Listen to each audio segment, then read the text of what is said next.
आज का जो वीडियो है ये बीएससी एग्रीकल्चर थर्ड सेमेस्टर के लिए स्पेशली है और बीएससी एग्रीकल्चर फर्स्ट सेमेस्टर के बच्चों के लिए भी इम्पोर्टेंट है। तो क्योंकि अब कानपुर यूनिवर्सिटी जो है छत्रपति साहू जी महाराज विश्वविद्यालय कानपुर अब ऑब्जेक्टिव टाइप जो है पेपर करवा रही है, जिसमें आपको 1.5 घंटे का पेपर होता है। 1.5 घंटे में पेपर आपको सॉल्व करना होता है, तो ऑब्जेक्टिव पेपर आते हैं। इसलिए आपको वन लाइनर और जो ऑब्जेक्टिव क्वेश्चन एंड आंसर्स जो आंसर्स हैं उन पे आपको ध्यान देना होगा। तो पहला क्वेश्चन है आपका, ग्वार का वानस्पतिक नाम। ग्वार का वानस्पतिक नाम क्या है? तो ग्वार का वानस्पतिक नाम होता है साइमोप्सिस टेट्रागोनोलोबा। साइमोप्सिस टेट्रागोनोलोबा। दूसरा क्वेश्चन है आपका, भारत में सर्वाधिक बोया जाने वाला तंबाकू कौन सा है? तो भारत में सर्वाधिक बोया जाने वाला जो तंबाकू है वो निकोटियाना टोबैकम है। अगला प्रश्न है कि ज्वार किस प्रकार का पौधा है, ज्वार किस प्रकार का पौधा है? तो ज्वार जो है ये आपका C4 टाइप का पौधा है। C4 टाइप का प्लांट है। C4 टाइप के जो प्लांट होते हैं इनको जो लाइट है, जो प्रकाश है, प्रकाश की अधिक मात्रा में आवश्यकता होती है। अगला प्रश्न है, बरसीम के लिए उपयुक्त तापमान कितना होता है? तो बरसीम के लिए जो उपयुक्त तापमान होता है वो 18 से 21 डिग्री सेल्सियस होता है। और 18 से 21 डिग्री सेल्सियस होता है। 18 to 21 degree Celsius temperature is suitable for बरसीम। और बरसीम का जो बोटेनिकल नेम होता है वो होता है ट्राइफोलियम एलेक्जेंड्रिनम और ट्राइफोलियम एलेक्जेंड्रिनम। उसके बाद अगला प्रश्न है, बाजरे का टेस्ट वेट परीक्षण भार। बाजरे का टेस्ट वेट या परीक्षण भार कितना होता है? जो परीक्षण भार होता है, test weight is the weight of 1000 seeds. जो टेस्ट वेट होता है, जो परीक्षण भार होता है वो 1000 दानों का वजन होता है। तो बाजरे का जो है 5 से 7 ग्राम होता है टेस्ट वेट। अगला प्रश्न है, रिज्का में पाया जाने वाला एल्कलॉइड क्या है? तो रिज्का जो होती है, रिज्का फसल, ये चारे वाली फसल है। और जो पशु, चाहे वो आपकी गाय हो या भैंस हो, जो पशु 5 से 6 लीटर या 7 लीटर तक भी दूध देते हैं और आप उनको रिज्का खिला रहे हैं, तो ज़रूरी नहीं आप उनको रातब या जो उनका प्रोडक्शन राशन है आप पूरा कंप्लीट रूप से दें उनको। तो जो रिज्का होता है, रिज्के में शेपोनिन नाम का एल्कलॉइड पाया जाता है। अब अगला प्रश्न है, गन्ने के उत्पादन और क्षेत्रफल में प्रथम स्थान पर कौन सा देश है? तो इसमें आपका आता है ब्राज़ील। जो ब्राज़ील है वो गन्ने के उत्पादन और क्षेत्रफल में प्रथम स्थान पर है। अगला प्रश्न है, बाजरे का उत्पत्ति स्थान, उत्पत्ति स्थल।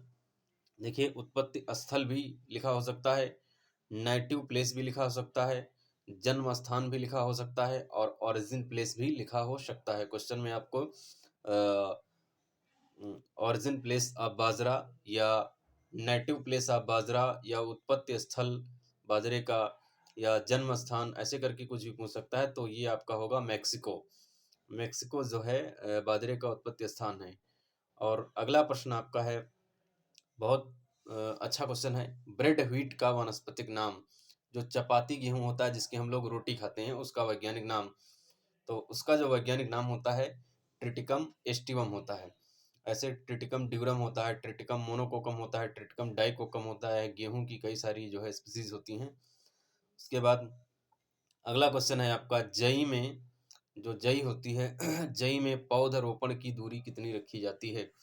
तो जो जई है, जई में 20 × 5 सेंटीमीटर यानी कि 20 × 5 सेंटीमीटर रखी जाती है, जिसमें जो 20 सेंटीमीटर है, जो 20 सेंटीमीटर है वो आपकी लाइन से लाइन की दूरी होगी और जो 5 सेंटीमीटर है ये आपकी पौधे से पौधे के बीच की दूरी होती है।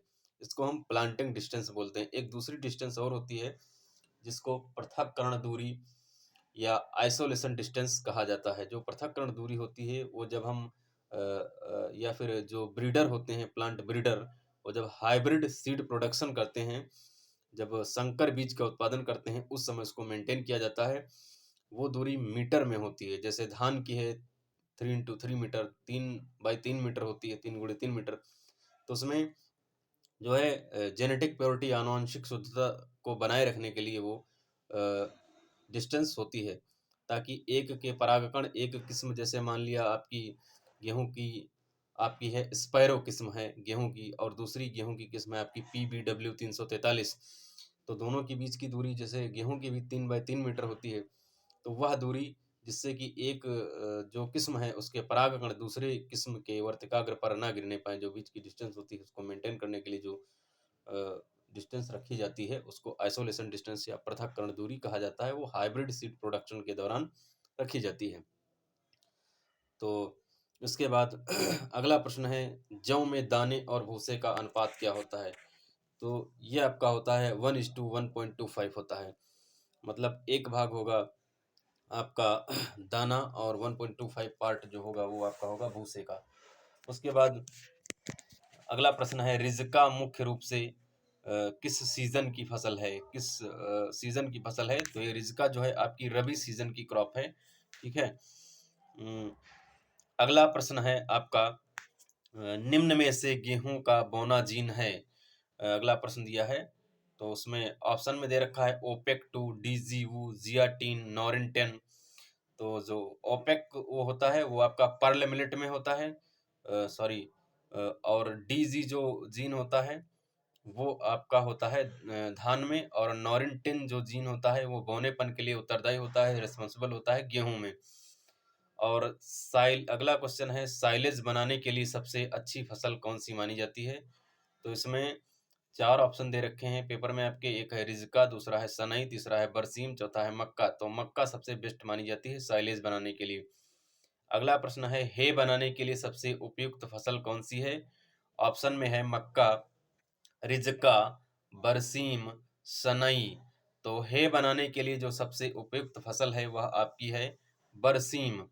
अगला प्रश्न है, गेहूं उत्पादन में सबसे अग्रणी राज्य कौन सा है? उत्पादन की बात हो रही है।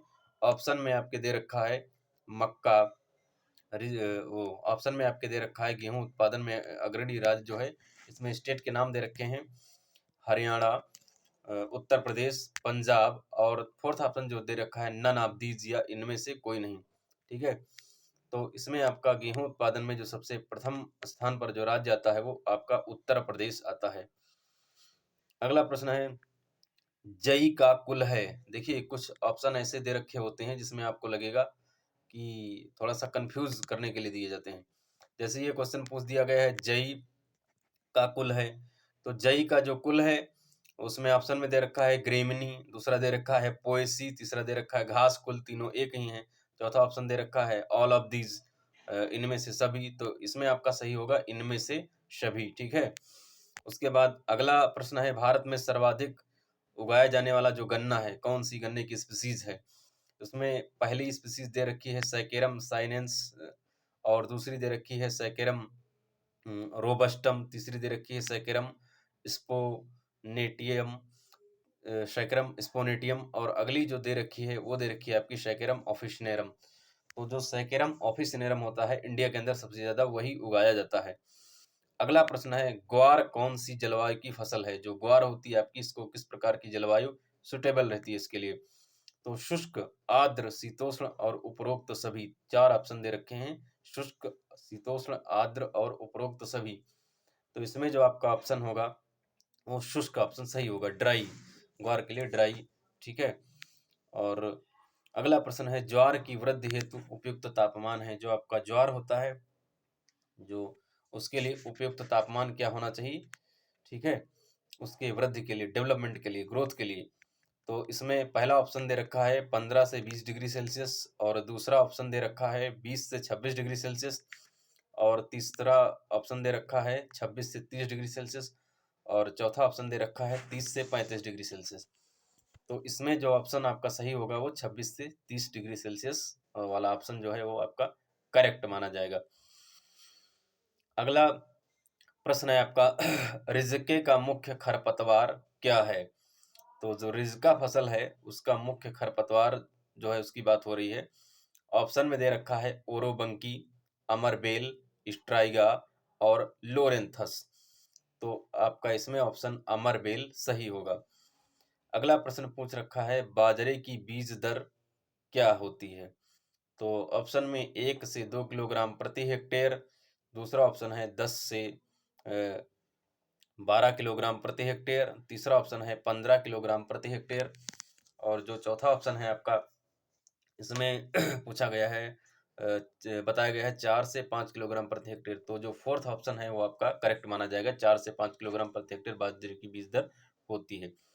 और दूसरी चीज़ ये भी है कि थोड़ा-सा ग्राम में इधर-उधर ऊपर-नीचे सीड रेट हो सकती है, उस पे बीज दर पे ज़्यादा ध्यान नहीं दिया जाता है क्योंकि जो बीज दर होती है, वो सीड का जर्मिनेशन परसेंटेज, बीज का अंकुरण प्रतिशत और मृदा की किस्म और जलवायु जो है वहाँ पर कैसी है, इन सब चीज़ों पर जो है seed rate depending upon type of soil and germination percentage of seed and climatic जो है कंडीशंस, इन सब पे डिपेंड करती है सीड रेट। उससे थोड़ा-सा ग्राम में ऊपर-नीचे हो सकती है, उसकी कोई प्रॉब्लम नहीं है, ठीक है? तो अगला प्रश्न है सैकेरम बारबेरी में गुणसूत्रों की संख्या कितनी होती है? जो गन्ना है ये, गन्ने का वैज्ञानिक नाम है, वानस्पतिक नाम है, बोटेनिकल नेम ऑफ शुगरकेन।